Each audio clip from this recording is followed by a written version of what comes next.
Good morning everyone, সবাই কেমন আছো? নিশ্চয়ই ভালো আছো। তো আজকে আমি একটা খাবার বানাবো। এই যে দেখো, এগুলো কি বলো তো? এগুলো হচ্ছে বিনস।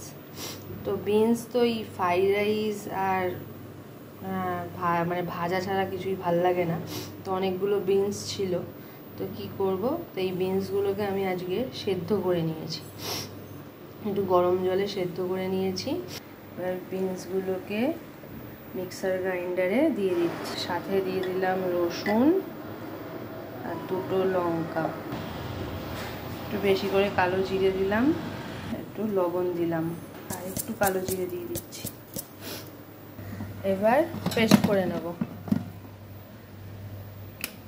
এই দেখো, পেস্ট হওয়ার পর এরকম দেখতে হয়েছে। দেখো, ওই আলু ভাজার মানে ভেজেছিলাম ওই কড়াইতেই আর একটু তেল দিয়ে দিচ্ছি। এবার বেটে রাখা বিনসটা দিয়ে দেব, ভালো করে নেড়ে একদম শুকিয়ে ফেলবো। একটু নুন আর একটু হলুদ দিয়ে দিলাম আর একটু চিনি। কন্টিনিউয়াসলি নাড়তে থাকবো, নাড়ে নেড়ে একদম শুকিয়ে ফেলবো। একটা সুন্দর গন্ধ বেরিয়েছে রসুনের। জানি না কেমন হবে, ফার্স্ট টাইম করছি, আমিও ফার্স্ট টাইম খাবো।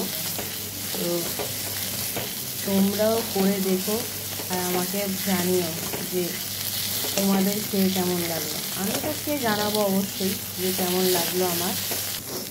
এই দেখো, তেল ছাড়তে শুরু করে দিয়েছে, আমার বিনস বাটা রেডি, একদম তেল ছেড়ে দিয়েছে, শুকিয়েও গেছে। আর যা গন্ধ বেরিয়েছে, বলে না সেই গন্ধেই অর্ধেক খাওয়া হয়ে যায়, সেরকম। আমি অলরেডি খেয়ে ফেলেছি, এত সুন্দর স্মেল বেরোচ্ছে। এই দেখো রেডি বিনস বাটা। আমার বিনস মানে একদম দু চক্ষের বিষ।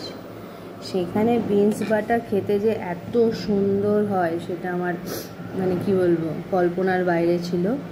তো দারুণ খেতে হয়েছে, আমি টেস্ট করে দেখলাম, অসাধারণ। তো আজকে বানালাম বিনস বাটা, গরম ভাত দিয়ে খেয়ে দেখবো, তোমরাও করে দেখো কেমন লাগে তোমাদের। চলো আজকে এইটুকুই, বাই বাই, সবাই ভালো থেকো, সুস্থ থেকো।